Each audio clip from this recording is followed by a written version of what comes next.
The future of Jerusalem and the Middle East. The Bible meticulously outlines the future of Jerusalem and the Middle East through prophetic events that many have overlooked, revealing a divine blueprint for end times. Jerusalem will be the focal point of global conflict, with biblical prophecies indicating that all nations will ultimately gather against this tiny city.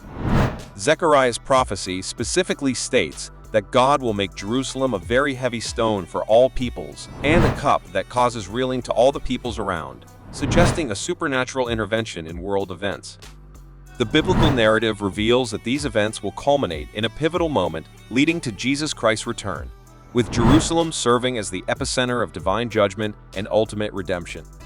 This prophetic roadmap serves as a profound theological wake-up call, inviting generations to understand the deeper spiritual significance of these divinely orchestrated events. The region has been in turmoil for decades, and Bible prophecy explains that this will continue until Jesus Christ's return. The conflict between Arabs and Israelis will escalate, leading to what is commonly called Armageddon.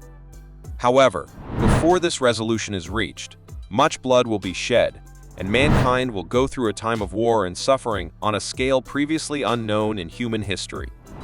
Understanding Bible prophecy about the Middle East can bring hope and comfort, even as the current crisis escalates. The Bible explains many details unknown to the world's politicians and policymakers, including the ancient rivalry between Abraham's grandsons, Jacob and Esau, the role of Russia in end-time prophecy, the final phase of World War III. Jerusalem, a city with a remarkable past and an even more remarkable future, will be at the center of many end-time events and prophecies. The city has been a focus of conflict for centuries, and its future greatly depends on the future of the world. The Bible reveals that Jerusalem will eventually live up to its name, City of Peace, under the rulership of the Messiah, Jesus Christ, who will rule the earth with justice and righteousness. The Middle East is a region of instability, with many countries possessing nuclear weapons, and the threat of terrorism and war is ever present. The Bible predicts that Jerusalem will be the focal point of a future war, with all nations fighting against it. However, this will ultimately lead to the return of Jesus Christ and the establishment of God's kingdom on earth, with Jerusalem as its capital. The Bible also reveals that God will gather all nations to battle against Jerusalem, and the city will be taken, with half of its population going into captivity. However, a remnant of the people will not be cut off from the city. This will occur during the day of the Lord. In the end times, Jerusalem will be the capital of the world, and all nations will flow to it. The city will be called the City of Truth, the mountain of the Lord of hosts, the holy mountain. The streets of Jerusalem will be filled with old men and old women, each with their staff in hand, and the city will be full of boys and girls playing in its streets. The history of the Jews and Arabs is also important to understanding the present Middle East conflict.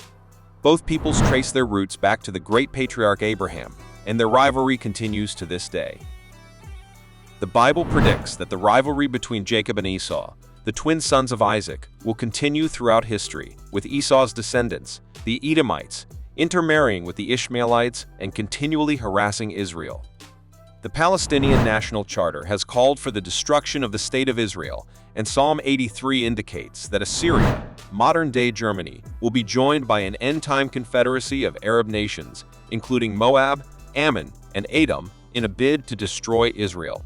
The revival of the Roman Empire and end-time prophecy of the image in Daniel 2 represents the empires that will rise and fall, with the feet of iron mixed with ceramic clay, symbolizing a future revival of the Roman Empire. This revival will be a powerful, political, military, and economic entity that will dominate the Middle East. The current European Union is seen as a potential force for good, but history shows that great empires can also become dictatorial and expansionist. Germany, as the leading nation of the European Union, will play a central role in end-time prophecy. The King of the North, representing the revived Roman Empire, will attack the King of the South and will enter the glorious land. Modern-day Israel, Jordan, Edom, and Moab will escape from the King of the North's hand, leading many to believe that Jordan will be allied with the European power. The King of the South will attack the King of the North, possibly provoked by Islamic fundamentalists or a disruption of oil flow to Europe. The revived Roman Empire will eventually be overthrown by Jesus Christ, who will establish peace in the Middle East and occupy Jerusalem.